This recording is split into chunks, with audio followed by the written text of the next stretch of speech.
Welcome है एक नए लेक्चर इस करंट इलेक्ट्रिसिटी के। लास्ट वाले लेक्चर में सीखे थे ओम्स लॉ कि किसी कंडक्टर के क्रॉस अगर वोल्टेज जोड़ेंगे तो करंट कितना पास करेगा, क्या अपोजिशन होगा उस कंडक्टर का, दैट इज रेसिस्टेंस भी सीखे थे। आगे बढ़ने से पहले एक एग्जांपल थोड़ा सा लास्ट क्लास से कंटिन्यू करेंगे। जो लास्ट क्लास में रेसिस्टेंस का कैलकुलेशन सीख रहे थे उसमें कुछ एग्जांपल और सीखेंगे जो जनरली पूछा जाता है एग्जाम में। जैसे ये वाला एग्जांपल बहुत बार पूछा है अलग अलग तरीके से। देखिए क्या है, बोल रहा है किसी वायर कुछ लेंथ होगा, कुछ एरिया होगा, बोल रहा है उसका कुछ रेसिस्टेंस है। किसी वायर का रेसिस्टेंस कितना था, तो रो एल बाई। बोल रहा है फाइंड इट्स न्यू रेसिस्टेंस, उसी वायर का पहले रेसिस्टेंस आर दिया है, बोल रहा है उसी का नया वाला रेसिस्टेंस कितना होगा व्हेन, बोल रहा है when it is folded on itself, उसी के ऊपर फोल्ड कर रहा है। उसी के ऊपर फोल्ड करने का मतलब कि अगर जो पहले वायर सीधा था उसको फोल्ड कर रहा है, मतलब कुछ इस तरह से जोड़ने का रखने का कोशिश कर रहा है।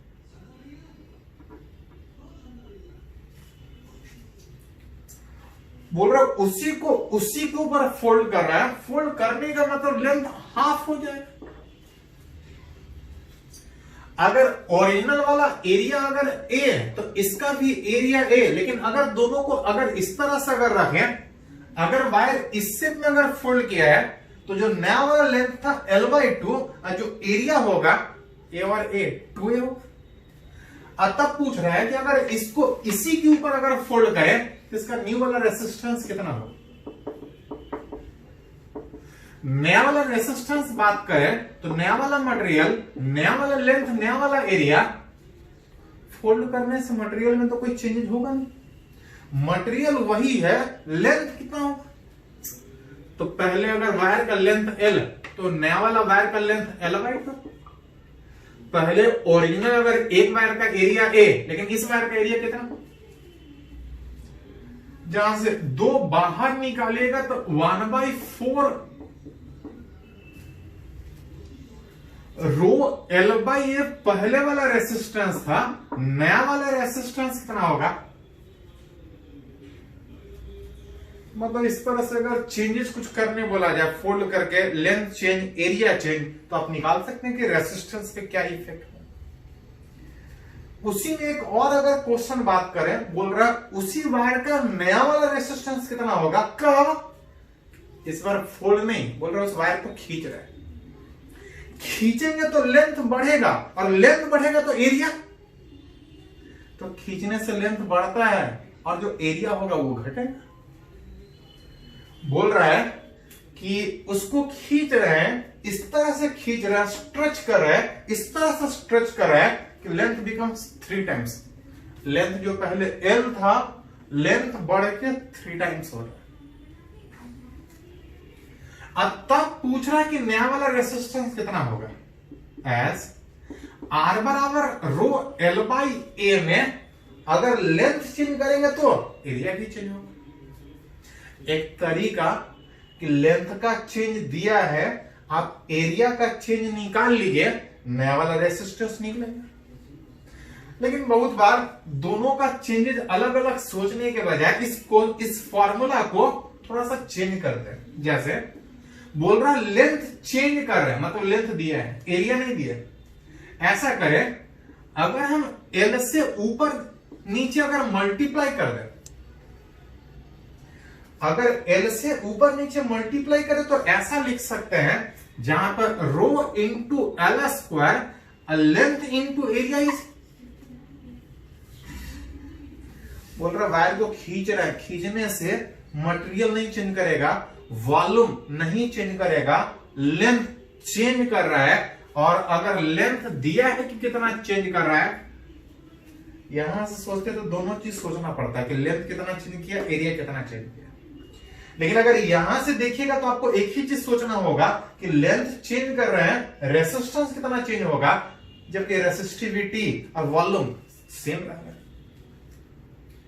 न्यू वाला रेसिस्टेंस अगर बात कीजिएगा तो लेंथ बोल रहा है 3 टाइम्स, तो नया वाला रेसिस्टेंस कितना होगा, which is 3 square times, length का स्क्वायर टाइम्स।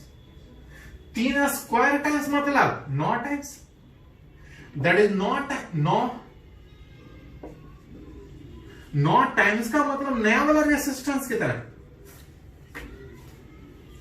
पहले अगर रेसिस्टेंस R था तो नया वाला रेसिस्टेंस 9R। इसी में एक और है कि उसको खींचा जा रहा है, स्ट्रेच किया जा रहा है। इस बार दिया था लेंथ 3 टाइम्स बढ़ रहा था, इस बार बोल रहा है लेंथ 3 टाइम्स बढ़ने के बजाय बोल रहा है लेंथ 2% बढ़ रहा है, लेंथ इज इंक्रीज बाय 2%।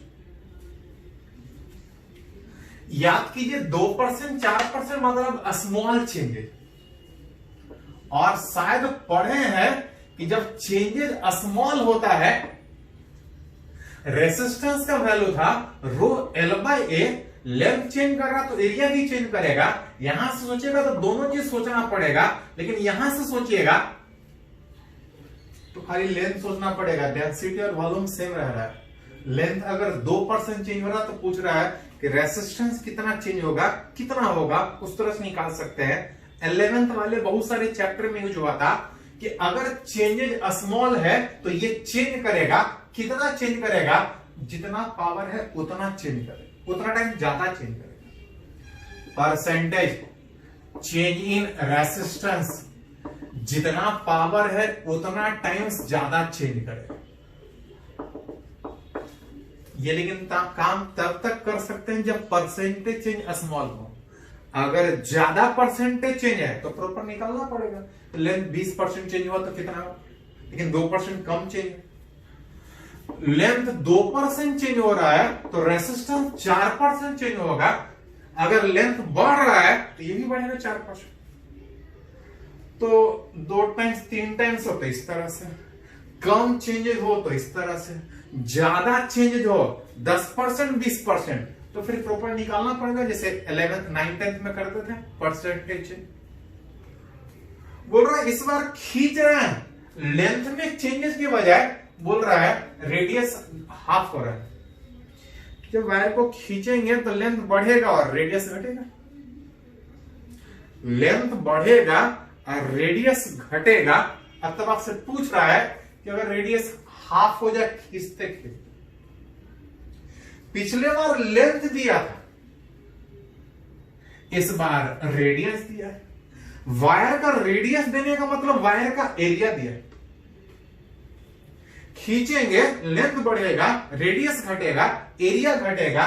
मन करे तो दोनों सोचना है तो दोनों सोचिए, लेकिन दोनों सोचने के बजाय अगर एक चीज सोचना है, जैसे यहां पे खाली लेंथ सोचे थे बाकी को हटा दिए थे, आप यहां पर रेडियस दिया है मतलब आपको एरिया सोचना है।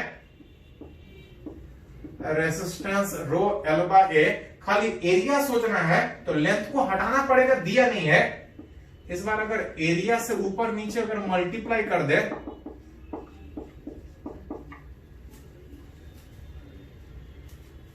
खींचने से डेंसिटी रेसिस्टिविटी नहीं चेंज होगा, वॉल्यूम नहीं चेंज होगा, रेडियस चेंज होगा, मतलब एरिया चेंज होगा। आपको एक ही चीज सोचना है, एरिया नहीं रेडियस दिया है। अगर इसको रेडियस के टर्म में लिखे तो किसी वायर का रेडियस अगर r है तो इसका एरिया होगा पाई r स्क्वायर, ए स्क्वायर कीजिएगा,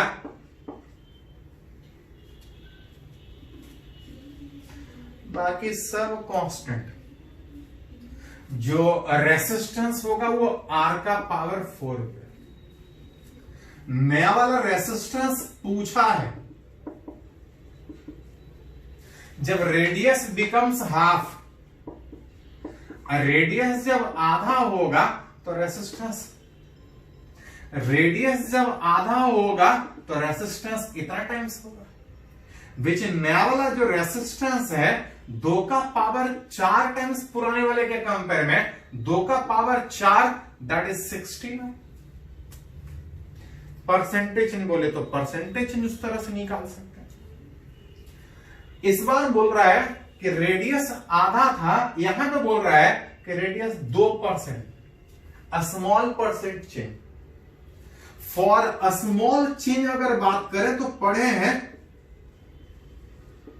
कि अगर रेडियस चेंज होगा तो रेसिस्टेंस चेंज होगा, परसेंटेज चेंज इन रेसिस्टेंस, जितना पावर है उतना टाइम ज्यादा, पावर कितना तो नीचे ये बढ़ेगा तो ये घटेगा, माइनस का 4 पावर है, इनफैक्ट -4 पावर है नीचे है, into percentage change in are. लेकिन ये काम तब कर सकते हैं जब परसेंटेज चेंज स्मॉल हो। कितना का परसेंटेज चेंज था? 2%। 2% क्या था? घट रहा, ये घट रहा है, minus minus plus, resistance plus 8% का मतलब रेडियस घटेगा तो रेसिस्टेंस बढ़ेगा, रेडियस घटेगा तो रेसिस्टेंस बढ़ेगा। जितना वायर पतला हो रेसिस्टेंस ज्यादा, जितना वायर मोटा हो रेसिस्टेंस कम आपका होगा। यहां से रिलेट कर सकते।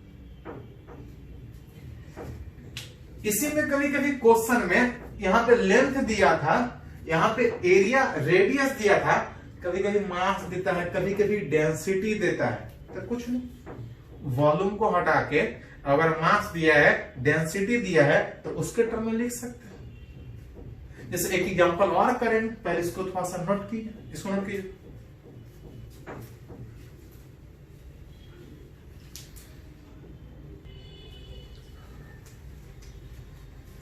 तुम लोग सीख रहे हैं कि किसी वायर का जो रेसिस्टेंस है, अगर उसमें कुछ चेंजेस किया जाए तो रेसिस्टेंस कितना चेंज होगा, उससे रिलेटेड कैसा क्वेश्चन पूछ सकता है।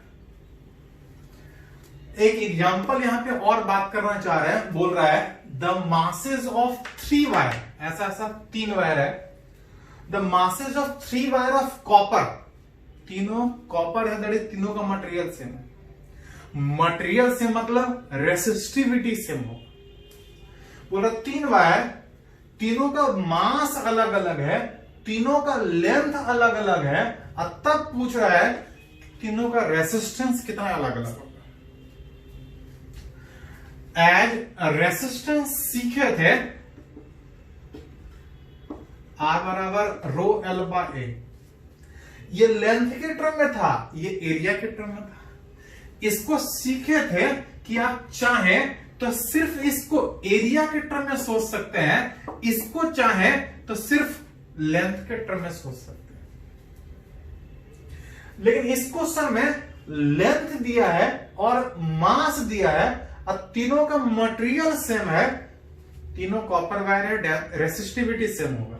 लेंथ अलग है, अब वॉल्यूम देने के बजाय मास दिया है, तो इस वॉल्यूम को हटा के अगर मास के टर्म में ली गए तो वॉल्यूम हो जाएगा mass by density.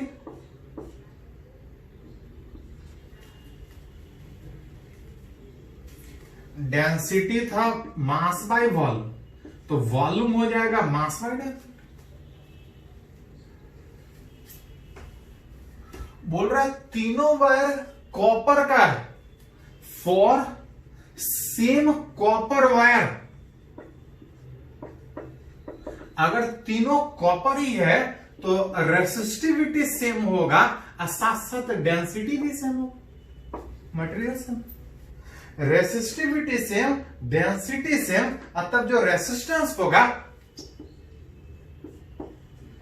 Is directly proportional to L square by, length पे डिपेंड कर रहा है और मास पे इस तरह से डिपेंड कर रहा है। हमसे पूछ रहा है रेशियो ऑफ देयर रेसिस्टेंस, उस तीनों वायर का रेसिस्टेंस का रेशियो कितना होगा। 2 रहता तो कैसे भी लिख सकते, लेकिन 3 है तो प्रोपोर्शनल में लिखना पड़ेगा। इज इक्वल टू लेंथ और मास, लेंथ के स्क्वायर के डायरेक्टली है, और जो लेंथ था इज 1:3:5। तीनों का लेंथ 1:3:5 रेशो में, लेंथ के स्क्वायर पे डिपेंड करने के कारण यहां से उस तरह से आएगा, और मास के इनवर्सली में 5:3:1। कुछ कटता है तो काट लीजिए, नहीं तो इसका अरेंज करने का तरीका यह है कि जितना एलसीएम है उतना से मल्टीप्लाई कर दीजिए। एलसीएम 15 आएगा, 15 से मल्टीप्लाई कीजिएगा तो 5 कटने के बाद 3 आएगा, 15 से मल्टीप्लाई कीजिएगा तो 3 कटने के बाद 5 बचेगा 45। आइए 25 इंटू 15, लेंथ के स्क्वायर के डायरेक्टली मास के इनवर्स। जितना आ जाए, कुछ और कॉमन निकलता है तो हटा सकते। लेंथ के टर्म में दिया था, अगर रेडियस के टर्म में देता तो यहां से सोच। चलिए एक और एग्जांपल, यहां पे हम लोग रेसिस्टेंस में किसी कंडक्टर में कुछ चेंजेस के कारण रेसिस्टेंस में कितना चेंज होगा, किस तरह से रेसिस्टेंस रिलेट होगा, उसके बारे में बात कर रहे हैं। जैसे देखिए एक और एग्जांपल है, बोल रहा है in order to increase the resistance of a wire to 4 times. एक वायर है, कुछ उसका लेंथ होगा, कुछ उसका एरिया होगा, इसका कुछ रेसिस्टेंस होगा R बराबर रोल, कुछ लेंथ था, रेसिस्टेंस हो जाएगा रो L बाय A, जहां पे रो इज रेसिस्टिविटी। इस वायर का रेसिस्टेंस जो पहले R है, इसका रेसिस्टेंस 4 टाइम्स करने के लिए इस वायर में कुछ चेंजेस कर रहा है। बोल रहा है कि 4 times it's value, a fraction of its length is a stretch uniformly। पूरे वायर को नहीं खींच रहे हैं, उस पूरे वायर में उसका कुछ सेगमेंट फ्रैक्शन के टर्म में बोल रहा है। तो मान लेते हैं टोटल वायर अगर L था तो इसका कुछ फ्रैक्शन मान लेते हैं X फ्रैक्शन, X हिस्सा, 2 हाफ या जितना भी हिस्सा, इसका X फ्रैक्शन बोल रहा है इतने को ही खींच रहा है, पूरे को नहीं खींच रहा है, इतने को खींच रहा है। तो इसका X हिस्सा खींचिएगा तो बाकी वाला हिस्सा कितना होगा?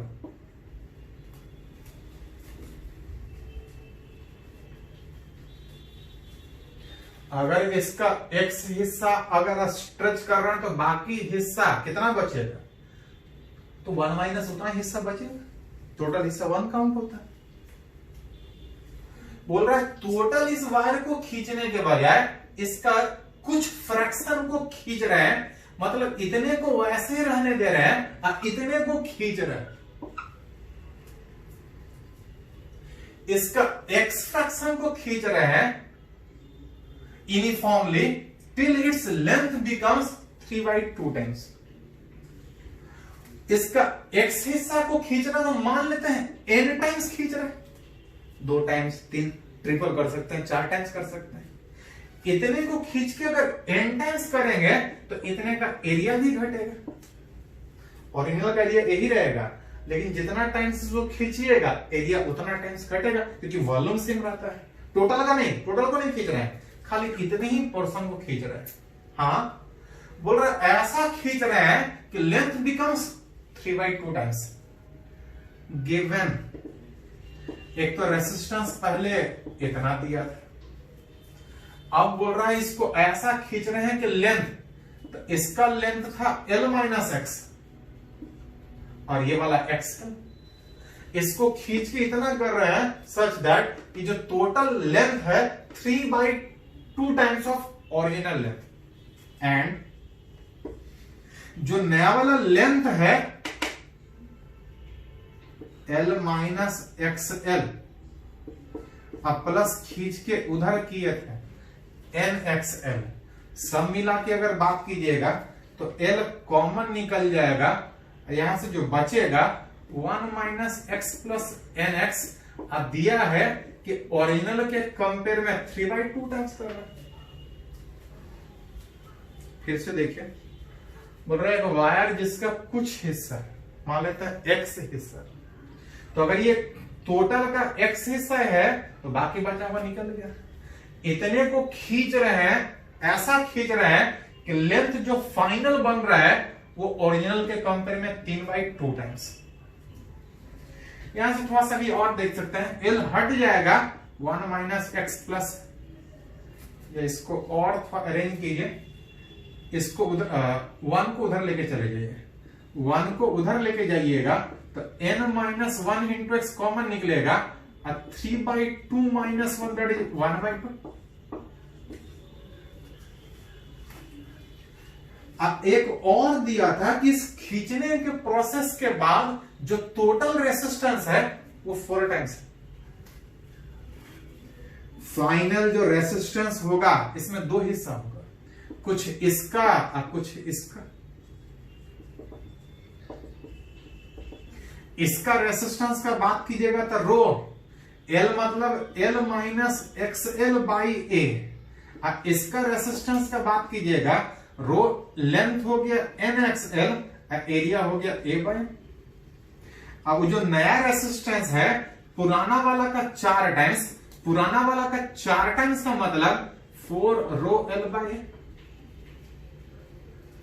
कुछ हट रहा है, रो रो रो हट जाएगा, एरिया हट जाएगा, जो बचेगा L minus XL plus row by area हट गया था। इनफैक्ट एल भी हट जा रहा, देख ले थोड़ा सा, रो हट जाएगा, ए हट जाएगा, एल कॉमन निकल के सबसे कट जाएगा।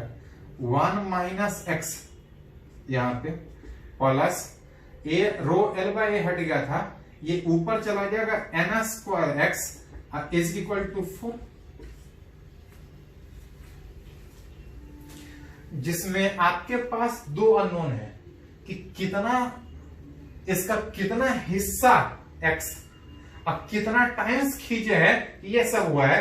2 अननोन n और x, आपके पास 2 इक्वेशन n और x का आप चाहे तो सोल्व करके निकाल सकते हैं कि उस टोटल वायर का कितना हिस्सा दैट इज x कितना टाइम्स खींचे थे कि टोटल लेंथ 3/2 टाइम्स हो गया और रेजिस्टेंस 4 टाइम्स हो गया। तो 2 इक्वेशन, 2 ही अननोन है n और x, सोल्व आप कर सकते हैं। चलिए इसको नोट कीजिए पहले।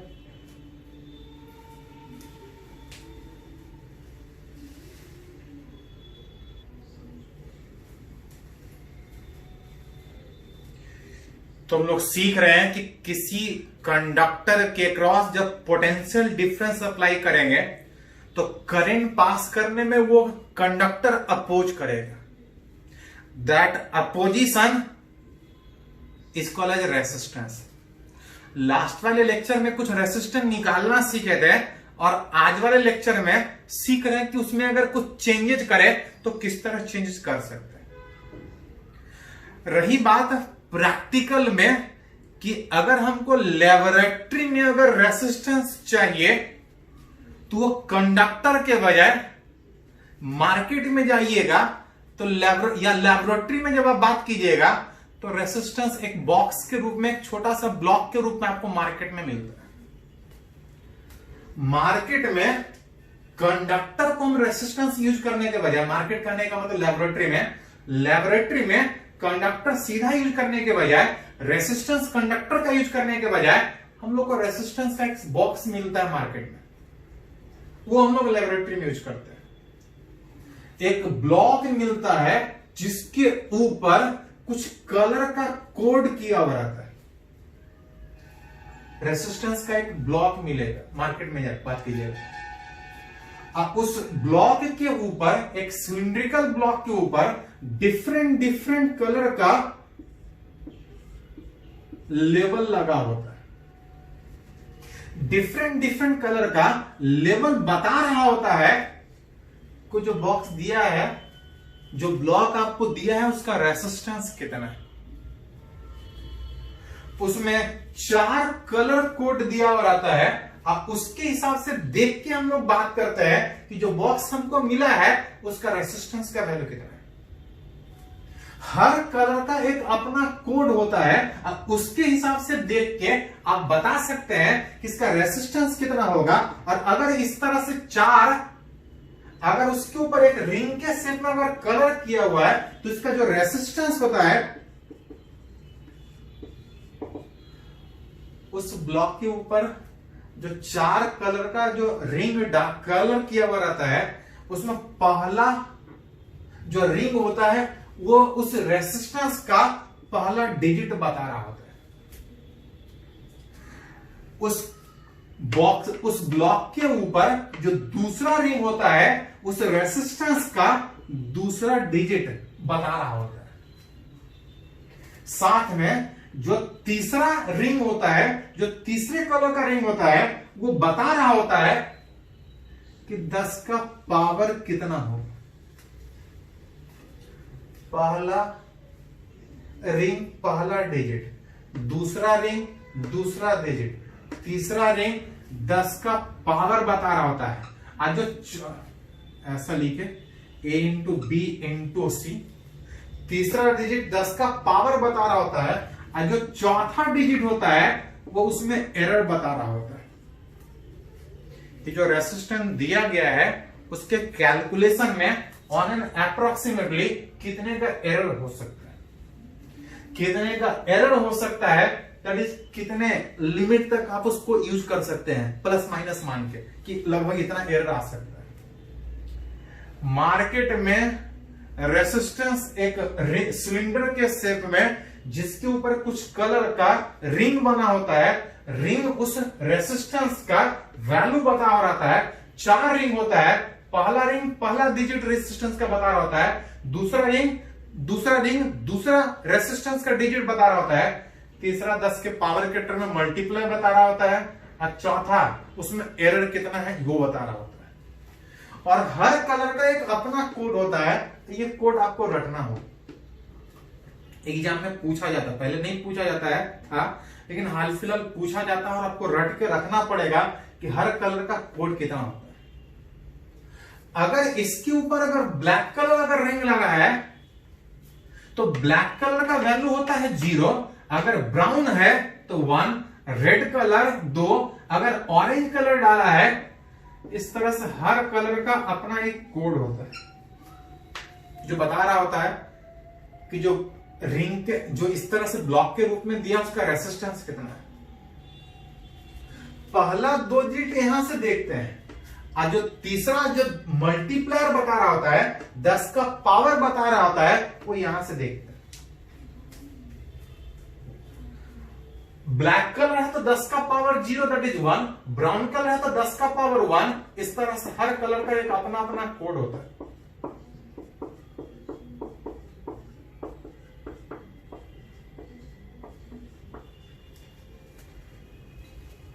पहला और दूसरा डिजिट का वैल्यू कहां कितना है तो यहां से देख के बता सकते हैं। वो जो मल्टीप्लायर में 10 के कितने पावर में है वो तीसरा वाला यहां से देखते हैं।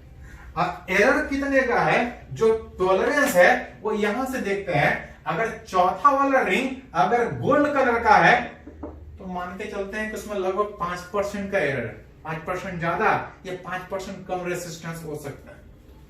अगर सिल्वर कलर है तो 10%, और अगर कोई कलर नहीं है तो लोग मान के चलते हैं कि लगभग 20% का एरर है। अब क्वेश्चन ये उठता है कि सारा कलर को रटेंगे कैसे, ब्लैक का 0, ब्राउन का 1। तो याद करने का एक शॉर्टकट भी है जिसको आप आसानी से याद कर सकते, इसके हेल्प से। एक ऑर्डर में देखिएगा तो 0 1 2 3 5, मतलब बस खाली ये ऑर्डर याद हो जाए तो आप सारे का वैल्यू बता सकते हैं। याद करने का तरीका है B B B B, red colour that is R, orange colour that is O, yellow colour that is Y, B B Roy, B B Roy, Great Britain, very good wife. एक करके अगर याद रखिएगा, black brown red सीधा याद करना मुश्किल है।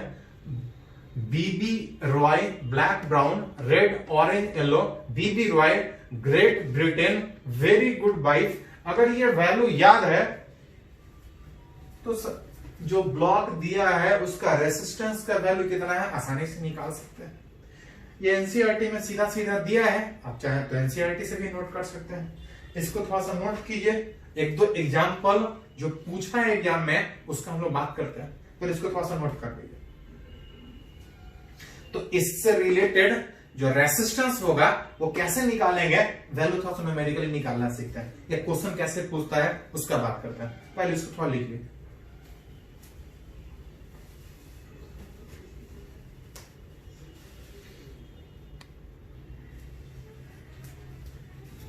तो बात कर रहे थे कि लेबोरेटरी में, मार्केट में रेसिस्टेंस कंडक्टर का देने के बजाय एक ब्लॉक, एक सिलिंड्रिकल ब्लॉक का दिया जाता है जिसपे कुछ कलर किया हुआ रहता है, 4 कलर्ड रिंग रहता है, अलग अलग कलर उस ब्लॉक का रेसिस्टेंस बता रहा होता है।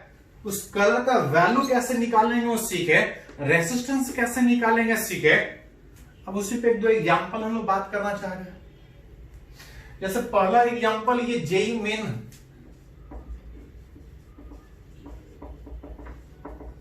में पूछा, एक ब्लॉक दिया हुआ था क्वेश्चन में, चारों कलर का वैल्यू दिया हुआ था, अब पूछा जा रहा था कि उसका रेसिस्टेंस कितना हो। जिसमें थोड़ा पहले सीखे कि हर कलर का कुछ वैल्यू है, उसको देख के अगर उसको याद है तो वह रेसिस्टेंस निकाल सकते। जैसे दिया हुआ था पहला कलर रेड, और रेड कलर का पहला डिजिट का वैल्यू कितना होगा 2। पहला कलर पहला डिजिट बताता था, दूसरा कलर दूसरा डिजिट बताता था वायलेट, अब तीसरा कलर मल्टीपल बताता था कि 10 के पावर कितने मल्टीपल में। ऑरेंज, अगर ऑरेंज का मल्टीप्लाई का बात कीजिएगा तो मल्टीप्लाई 10 का पावर 3 होने के कारण पहला कलर पहला डिजिट, दूसरा कलर दूसरा डिजिट, तीसरा कलर 10 का पावर बताएगा, और जो चौथा कलर था वो एरर टॉलरेंस कि ऑन एन एवरेज कितने का एरर हो सकता है। गोल्ड कलर 5% था, सिल्वर कलर इतना ही क्वेश्चन। एक और बिल्कुल सेम तरीके से जेईई मेन में पूछा, ऑनलाइन वाले पैटर्न पे दूसरे वाले क्वेश्चन में इसी तरह से पूछा, तो उसमें कुछ और भी निकालना था, वो आगे हम लोग सीखेंगे, लेकिन रेसिस्टेंस निकालना था, इसी तरह से वैल्यू था, निकाल सकते। एक और ये नीट में पूछा है 2018, इसमें उल्टा पूछा, कलर कोड देने के बजाय रेसिस्टेंस दे दिया था, अब पूछा जा रहा था उसका कलर कोड बताइए, कलर बताइए। रेसिस्टेंस दिया है 4 7 10 का पावर 3, ये ऑन एन एवरेज एरर बता रहा है, जिसमें सीखे थे कि पहला रिंग उस रेसिस्टेंस का पहला डिजिट, 4 कौन सा, येलो कलर, पहला रिंग येलो कलर का होगा, दूसरा रिंग 7 वायलेट कलर का होगा, तीसरा रिंग 10 के पावर 3 ऑरेंज कलर, और चौथा एरर बता रहा था 5% गोल्ड 10% सिल्वर, कोई कलर नहीं था 20%, 10% है। ऑप्शन में दिया हुआ था कि पहचानिए कि रिंग कौन कौन सा कलर का हो, तो रिंग दिया है तो हम रेसिस्टेंस निकाल सकते हैं, रिंग दिया है तो उल्टा कलर कोड बता सकते हैं उसका कितना होगा। ये बोर्ड में भी पूछता है, जेईई मेन में भी पूछता है, मेडिकल में भी पूछता है, हाँ आईआईटी वाले एडवांस में नहीं पूछता है। इसको नोट कर लीजिए, आगे बढ़ते हैं।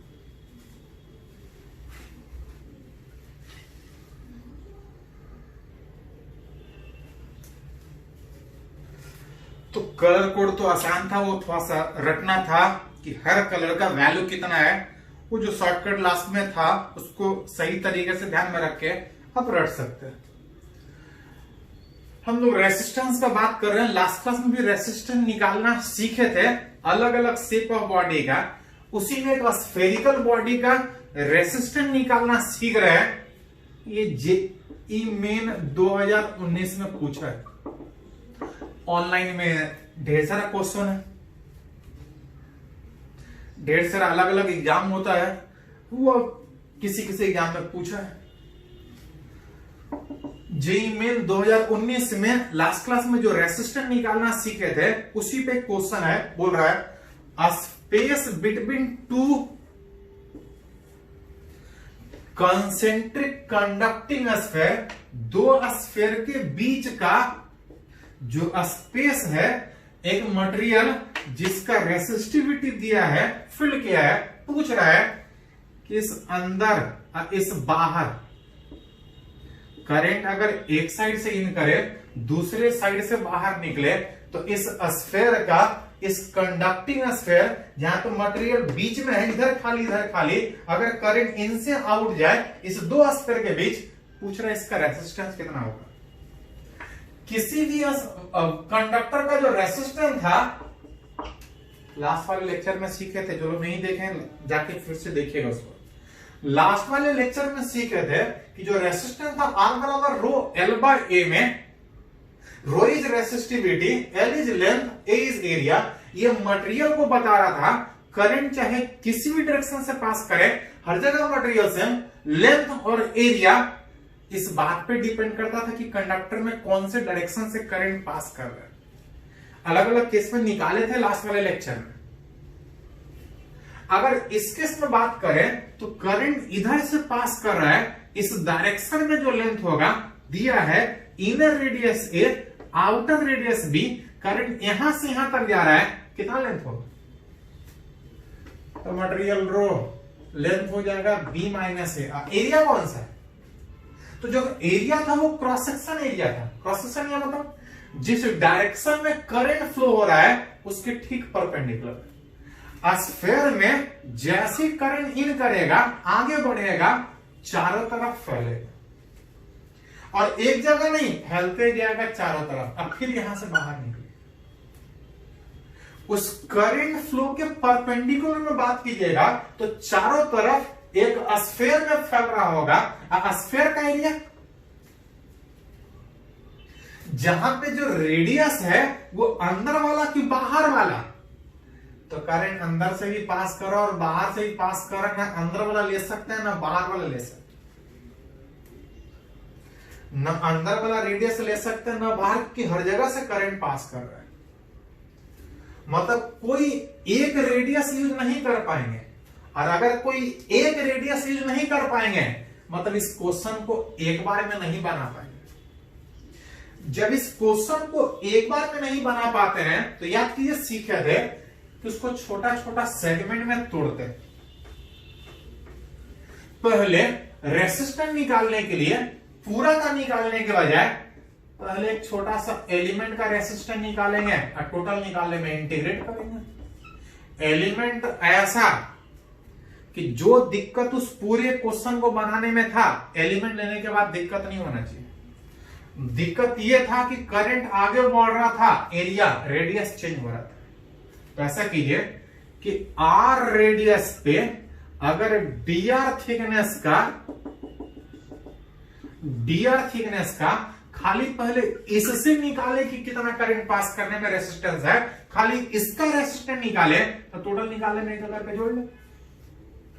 मटेरियल हर जगह सेम, लेंथ, करंट जिस डायरेक्शन में पास कर रहा है उस डायरेक्शन का लेंथ, अभी इतना ही सोच रहे हैं, लेंथ हो जाएगा dr, और उसके परपेंडिकुलर चारों तरफ जो स्फीयर बन रहा था कितना हो जाएगा 4 पाई। एक करके जोड़ना है अंदर से बाहर तक, A से B तक, रो बाई 4 पाई बाहर, dr बाई आर स्क्वायर का इंटीग्रेशन -1/, A से लेके B तक लिमिट बैठाइएगा। सबसे पहले lower limit, minus minus plus हो जाएगा अपर लिमिट। लास्ट वाले लेक्चर में इस तरह से निकाले थे, जेई ने पूछा हुआ दिखा तो थोड़ा सा रिलेट कर, चलो इसको नोट कर।